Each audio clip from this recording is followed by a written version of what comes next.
वक्फ act पे JPC ने कुल 32 सुझाव दिए हैं। इस कानून को ठीक करने के लिए 32 बदलाव करना पड़ेगा। लेकिन सवाल यह है कि क्या 32 बदलावों के बाद यह वक्फ एक्ट पूरी तरीके से कॉन्स्टिट्यूशनल हो जाएगा? भारत के संविधान में वक्फ शब्द कहीं है ही नहीं है। WAQF नाम का शब्द ही नहीं है। भारत के संविधान के शेड्यूल 7 के लिस्ट 3 में एंट्री नंबर 28 में चैरिटी शब्द यूज हुआ है और एंडाउमेंट यूज हुआ है। इसका मतलब यह हुआ कि एक यूनिफॉर्म चैरिटी कोड होना चाहिए, यूनिफॉर्म एंडाउमेंट कोड होना चाहिए, वक्फ एक्ट नहीं होना चाहिए, वक्फ बोर्ड नहीं होना चाहिए, वक्फ ट्रिब्यूनल नहीं होना चाहिए। हिंदी में कहेंगे समान दान संहिता होनी चाहिए, समान धर्मस्थ संहिता होनी चाहिए। मजहब के आधार पर वक्फ बोर्ड, वक्फ ट्रिब्यूनल नहीं होना चाहिए। भारत के संविधान में जमीन का जो विवाद है उसका विवाद का समाधान करने के लिए कोर्ट की व्यवस्था हुई है। आपकी रेवेन्यू कोर्ट है, नीचे डिस्ट्रिक्ट कोर्ट है, फिर हाई कोर्ट है, फिर सुप्रीम कोर्ट है। एडीएम का मुकदमा चलता है, तहसीलदार का मुकदमा चलता है, एसडीएम का मुकदमा चलता है, और सबका मुकदमा वहीं चलता है। हिंदू, जैन, बौद्ध, सिख, पारसी, ईसाई, बहाई सबका वहीं चलता है। लेकिन एक कम्युनिटी का मुकदमा वक्फ बोर्ड में चलेगा, वक्फ ट्रिब्यूनल में चलेगा। अब सवाल यह है कि जब भारत में संविधान है, प्रीएम्बल में सेकुलर शब्द जोड़ा गया है, तो फिर एक पर्टिकुलर कम्युनिटी के लिए वक्फ बोर्ड, वक्फ ट्रिब्यूनल क्यों? फिर पारसी बोर्ड और पारसी ट्रिब्यूनल क्यों नहीं? फिर जैन बोर्ड, जैन ट्रिब्यूनल क्यों नहीं? बहाइयों के लिए अपना बोर्ड, अपना उनका ट्रिब्यूनल क्यों नहीं होना चाहिए? ईसाइयों के लिए अपना ईसाई बोर्ड, ईसाई ट्रिब्यूनल क्यों नहीं होना चाहिए?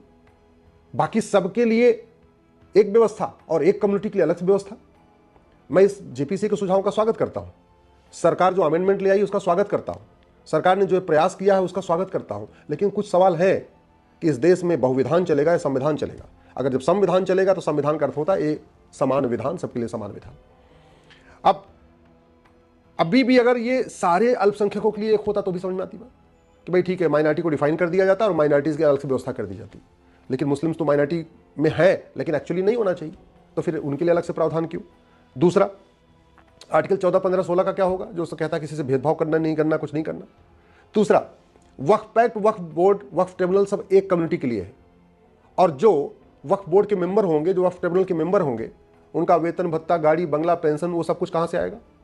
तो आर्टिकल 27 का वायलेशन हो गया है। तो क्योंकि वो तो जो जीएसटी देते हैं, इनकम टैक्स देते हैं, टोल टैक्स देते हैं, रोड टैक्स देते हैं, तो सब बड़ी सीधी सी बात है। क्या इस देश के हिंदू, जैन, बौद्ध, सिख जो टैक्स दे रहे हैं, इनकम टैक्स दे रहे हैं, जीएसटी दे रहे हैं, वो वक्फ बोर्ड खड़ा करने के लिए दे रहे हैं, वक्फ ट्रिब्यूनल चलाने के लिए दे रहे हैं, वो एक कम्युनिटी के लिए अलग से मंत्रालय चलाने के लिए दे रहे हैं क्या? नहीं। तो आर्टिकल 27 का भी तो वायलेशन हुआ। मैं फिर से कह रहा हूं, सरकार जो कर रही है मैं उसका स्वागत करता हूं, लेकिन ये पर्याप्त नहीं है। मजहब के आधार पर विभाजन हो चुका है। मजहब के आधार पर अगर कुछ भी रहेगा तो आगे समस्या आएगी। सरकार अगर इस वक्फ एक्ट में अभी 32 सुझाव ले आके पुराने वाले को ठीक कर रही है, तो फिर कोई अगर सरकार आई तो वो पूरा इस 32 सुझाव खत्म करके पुराने वाले कानून को फिर से बहाल कर देगी। तब क्या होगा? दूसरा, इन 32 सुझावों के बाद भी जो 1950 के बाद अनगिनत प्रॉपर्टी वक्फ बोर्ड ने क्लेम कर लिया, उसका क्या होगा? क्योंकि आज़ादी जब 1950 में तो 50,000 एकड़ भी नहीं थी, अब तो 10 लाख एकड़ हो गई है। तो ये जो 9.5 लाख एकड़ बढ़ी है एकाएक, जबरदस्ती उसको वक्फ उसमें दिखा दिया गया है, उसका क्या होगा? नए वाले वक्फ होंगे वो तो रजिस्टर होंगे, लेकिन जो पुराने वाले वक्फ जबरदस्ती के रजिस्टर में चढ़ा दिए गए हैं, बिना रजिस्ट्रेशन के ही, बिना विल के ही, बिना बाकायदा नोटराइज किए हुए, उनका क्या होगा? एक बात और, हिंदू, जैन, बौद्ध, सिख सबसे ज़्यादा दान करते हैं भारत में। वो मठ मंदिर बनाएंगे, वो गौशाला बनाएंगे, वो धर्मशाला बनाएंगे।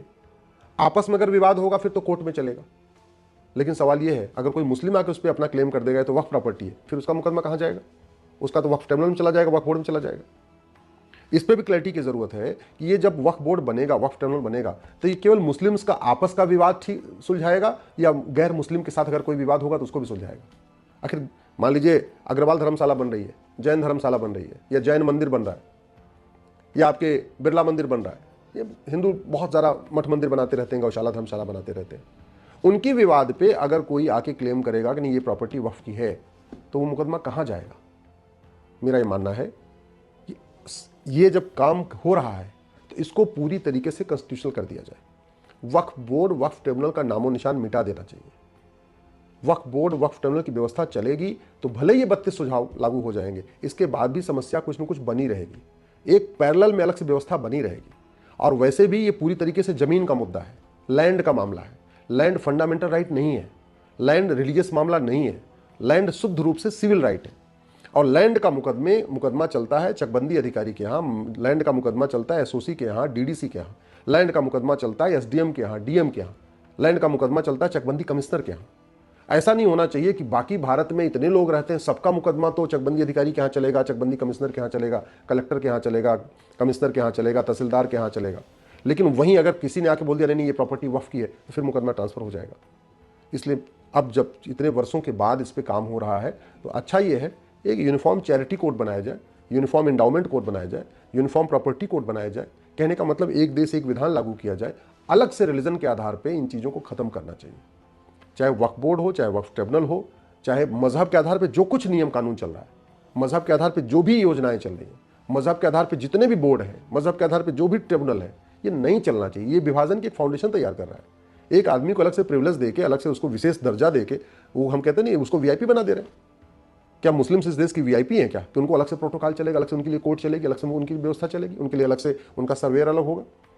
बाकी सबका मुकदमा एसडीएम के यहाँ चलेगा, एडीएम के यहाँ चलेगा, डीएम के कलेक्टर के यहाँ चलेगा, और मुस्लिम का मुकदमा वक्फ ट्रिब्यूनल में चलेगा, उनका सर्वेयर भी अलग होगा। ये व्यवस्था से मैं इसका विरोधी हूँ। मैं व्यक्तिगत रूप से मानता हूँ कि ये वक्फ एक्ट पूरी तरीके से खत्म होना चाहिए, और नहीं खत्म होना चाहिए तो फिर ईसाई बोर्ड ईसाई ट्रिब्यूनल भी होना चाहिए, जैन बोर्ड जैन ट्रिब्यूनल भी होना चाहिए। फिर तो जितने पंथ हैं सारे पंथों के लिए अपना अपना बोर्ड होना चाहिए, अपना ट्रिब्यूनल होना चाहिए। फिर समस्या और भी बढ़ जाएगी, और इसलिए बढ़ जाएगी कि जहां दो पंथों का मुकदमा होगा वो फिर मुकदमा कहां जाएगा।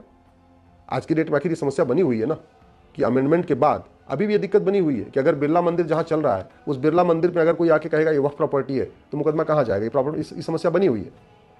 और सबसे बड़ी बात की, जो स्वतंत्रता के समय वक्फ बोर्ड के पास 50,000 एकड़ से कम जमीन थी, वो 10 लाख एकड़ जमीन हो गई। पार्कों पे कब्जा कर लिया है, ऊसर जमीन पे कब्जा कर लिया, बंजर जमीन पे कब्जा कर लिया, खेल के मैदान पे कब्जा कर लिया, दूसरों की जमीन पे कब्जा कर लिया, सड़क किनारे कब्जा कर लिया, जितने जहाँ जगह जगह दरगाह बना के उसको वक्फ प्रॉपर्टी डिक्लेयर कर दिया, मज़ार बना के वक्फ प्रॉपर्टी डिक्लेयर कर दिया, पक्का कब्रिस्तान बना के वक्फ प्रॉपर्टी डिक्लेयर कर दिया। उन जमीनों का विवाद कहाँ जाएगा? जो लोग वहाँ पीड़ित हैं वो कहाँ जाएंगे? क्या फिर उसी वक्फ बोर्ड के सामने जाएंगे, उसी वक्फ ट्रिब्यूनल के सामने जाएंगे? अगर वहाँ जाएंगे तो उनको तो न्याय मिलेगा नहीं। फिर तो उनको हर प्रदेश की राजधानी में, क्योंकि वक्फ बोर्ड वक्फ ट्रिब्यूनल तो प्रदेश की राजधानी में रहेगा। तो अगर ये इस पर अगर फैसला नहीं हुआ कि मेरठ के व्यक्ति की ज़मीन पर जो वक्फ बोर्ड ने कब्जा किया है उसका मुकदमा अब मेरठ में चलेगा या उसको अभी भी लखनऊ जाना पड़ेगा। झबुआ की ज़मीन पे जहाँ वक्फ बोर्ड ने कब्जा कर लिया उसका मुकदमा अब झबुआ की लोकल कोर्ट में चलेगा या उसको भोपाल जाना पड़ेगा। अमरावती और अकोला की ज़मीन पे जहाँ वक्फ बोर्ड ने कब्जा किया है उसका मुकदमा अब अमरावती अकोला में चलेगा, कोल्हापुर में चलेगा, या उसको अभी भी मुंबई जाना पड़ेगा। अगर अभी भी मुंबई जाना पड़ेगा तो फिर संविधान कहाँ होगा? फिर तो एक देश एक विधान नहीं हुआ, फिर तो सबको समान अधिकार नहीं हुआ, फिर तो सबको समान अवसर नहीं मिला, फिर तो सबको कहते हैं जो फंडामेंटल राइट है फिर तो उसका वायलेशन बना रहेगा। फिर equality before law, equal protection of law का मतलब क्या रह गया? सब एक समान है, सबको सबके एक समान अधिकार है, सबको समान जो है अवसर मिलेगा, वो कहाँ गया? इसलिए मेरा ये मानना है ज़्यादा अच्छा होगा इस कानून को ख़त्म कर दिया जाए। ये कांग्रेस का महापाप है। 1954 में नेहरू ने बनाया, उसके बाद इंदिरा गांधी ने मजबूत किया, उसके बाद इसको राजीव गांधी ने मजबूत किया, फिर नरसिम्हा राव ने मजबूत किया, फिर मनमोहन सिंह ने मजबूत किया। अगर ये कानून रहेगा, चाहे भले ही अमेंडमेंट के बाद, तब भी यहाँ पे लैंड जिहाद चलता रहेगा। ये कानून लैंड जिहाद के लिए बनाया गया था। भले ही 32 सुझाव आ जाएंगे, लेकिन जो पहले जो लैंड जहाँ पे ज़मीनों पे कब्जा हो चुका है उनको वापस ले पाना मुश्किल हो जाएगा। वो ज़मीनें वापस तभी होंगी जब ये कानून पूरी तरीके से ख़त्म करके, जैसे सिविल प्रोसीजर कोड सबके लिए लागू है वैसे ही एक समान दान संहिता बने, समान धर्मस्थल संहिता बने, सबका मुकदमा बाकायदा डिस्ट्रिक्ट कोर्ट में हो, तहसीलदार के यहाँ हो, एसडीएम के यहाँ हो, एडीएम के यहाँ हो, जहाँ पे भी हो, सबके लिए वो एक ही कोर्ट होना चाहिए, अलग अलग नहीं होना चाहिए। तब जाके लैंड जिहाद रुकेगा।